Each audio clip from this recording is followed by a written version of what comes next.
Hi chatterers! Welcome back for the unexpected part 2 of Anyone for Seconds, my thoughts and feelings on the second pairing. Unfortunately, when you record on your phone, if you answer a phone call, you have to, it just automatically stops, and because I can't edit, because I have to do everything in one take. Did I even do that in the last video? I can't remember. I do everything in one take. It's a continuous roll. So if I stop to answer, it cuts the video off. So I've now got 2 videos. And I don't want to redo the first one because it was fun. So I'm not redoing it. So cheers everyone. Clink, clink, clink. Here's the second part. So if you haven't seen the first part, I will leave the link here. Please go and see the first part so this second part makes sense. And here's the second part.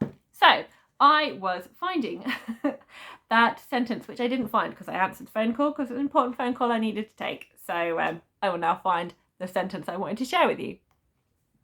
Okay, so this is Bryce going to a room amid the 7 devils, pack of devils, the wolf pack of her friend Danica are kind of like all in the living room. So I just want to read you a couple of I quotes that come after each other in the sentence. Her sleek black hair seemed to quiver with the effort of holding in her laughter, her onyx eyes near glowing. Bryce pointedly ignored Connor's heavy golden stare as he tracked her across the space. It's just like, there we go. Here's some eye colours that you need to know about right now. So, I don't know. Like, I think it's very clear I'm not going to love it just because I can't cope with the writing style. I think it is very much established. I can't deal with her writing style. I could, if it becomes politic heavy, I could buy into the plot. If the plot is fast paced and intriguing, I could buy into it. Let's see how we go. We will find out. I'm doing a mixture of physically reading and listening to it on audio. I don't know which is better for me. Like, the audio does a good job with the voices, because the voices add to what I said before, that this is kind of like Hollywood drama where everyone's beautiful. Like, the voices give it very much that, which I guess works, but I don't really like that vibe. So kind of makes me laugh a little bit as well. But I laugh reading this. But obviously if I'm listening to it, I can do other things whilst I'm listening to the story. But if I'm reading it, I can skim past the things that I feel are not quite necessary right now, and I will kind of get to the bits that will work for me better that way. So we'll see. It's a mixture. But I will, because it's so big, I might do another thoughts, or I might just wrap it up at the end. I'm probably going to do that, to be fair, because Zencho is so tiny. I think when I next pick this up, I'm just going to finish it. So there we go. So that's my thoughts on House of Earth and Blood. It's not looking hopeful, but I think it will be better than Akto and Akamath. But I'm pretty certain I will not be reading House of Sky and Breath just because of everything I've heard. But I absolutely will be watching people's videos when they've done some rant reviews. I'm particularly excited for Roger and for Joshona.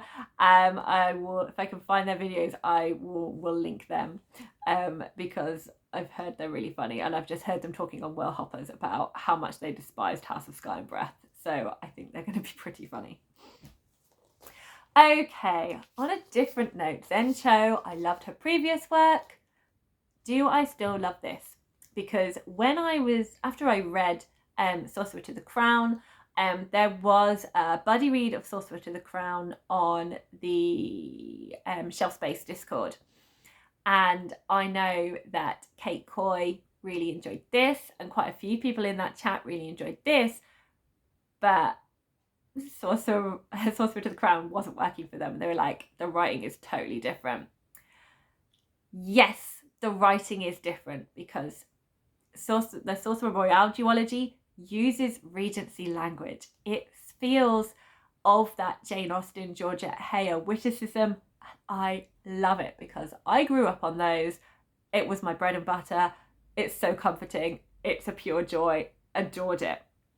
But the tone of voice, Zencho's tone of voice in those, and the way she tells stories, it's in here. It's just not got that Regency like floweriness over the top. So it's just Regency flower taken away, but her humour and her own witticism and her delight in characters is so present in this. And I think it's safe to say I'm gonna love this. I'm gonna love it.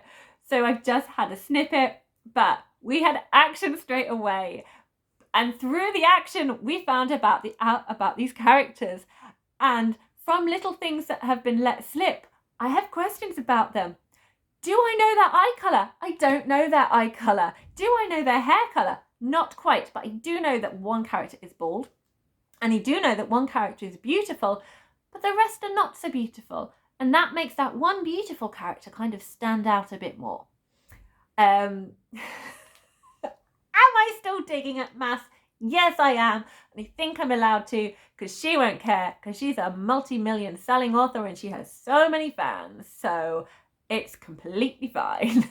And that's what BookTube is here for as well. We like honest opinions and the truth with a grain of salt. So back to Zencho and her wonderful writing. So yeah, the only thing I knew about this book was the first line: a bandit walks into a coffee house, and immediately I'm like, that makes me think Pratchett. That makes me think Pratchett humour. That makes me think I'm excited to read this, because that's all I need. All I need is a bandit to walk into a coffee house, and I'm here. That sounds like a great read, and it was. And I enjoyed it. There's like little, I love her humour. I love her humour so much. I just absolutely delight in it. There's just little subtle things that you can just see, and I'm visualising these characters' quirks because that is the kind of feeling you get from this.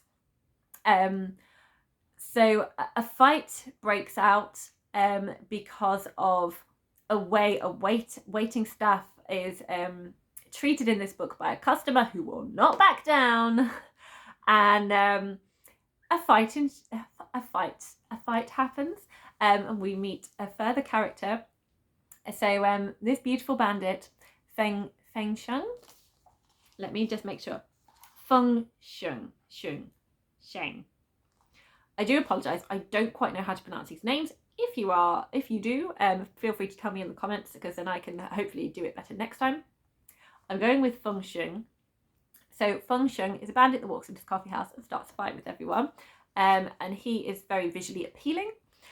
And his comrade, who I'm really intrigued by their relationship. They feel like they have kind of very much kind of like a brotherhood banter going on. He is called Tet Sang. And Tet Sang seems to be a bit more realistic. Feng Sheng seems to kind of have more of a idealistic and kind of showmanship that I think Tet Sang doesn't have. Tet Sang seems a lot more business-like, getting the job done. And then our third character that we have in here is our bald-headed waitress, who is actually a nun, who is of the Order of the Pure Moon Reflected in Water. So there's the title. That's how it all makes sense. And she loses her job from the restaurant for... she's got witchcraft, and she uses it on a customer, and witchcraft is banned. And she was basically standing up her waiting staff for another waiting staff in there, and just like the way she kind of deals with it, and she doesn't back down and she doesn't take crap, but she's also realistic, and she's like, yeah, of course I was going to lose my job for it, but I didn't want that guy to do that, but I could have handled the situation if the bandit Feng Sheng hadn't decided to start a fight, because then that just turned into a crazy thing, and she gave the coffee house an unwanted reputation. So she got the blame and she got booted out, which is highly unfair, but she followed them to join their bandit troop, and the humour that follows was hilarious. The banter that follows was wonderful. I'm really looking forward to how all these three characters kind of like rub along within the little bandit brotherhood. I'm looking forward to found family, and I'm looking forward to where it goes. And in this one, I don't need a plot. I just want to hang out with these characters because they're amazing and be within this story, because the writing is beautiful and hilarious. And by beautiful, I don't mean like it's flowery or anything. I just mean it works for me. It's like it's subtle, it's funny, it you can see relationships, you're given all what you need. I love Sencho. I love Sencho, and I am just going to devour this book. So now, because I've been holding off, I haven't read any further because I didn't want to, like, I wanted you to get my opinion fresh. So I haven't read any further, but I've only just been able to film now. I didn't kind of have an opportunity before. So I can't remember, I finished them like a couple of days ago. So now I can share my thoughts. So here we go.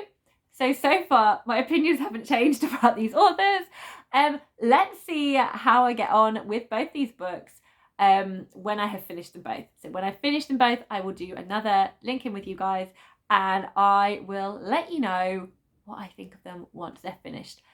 Do they change, or will my initial opinions of these books remain that way until the end when I have finished them? Let me know what you think of the books if you have come across them. If you think I will change my mind on either book, or if you think that my initial thoughts are probably going to stay with me till the end. I'm really interested to hear. I do love a chat, so please get chatting in the comments and let me know what you think. Thank you so much. Bye.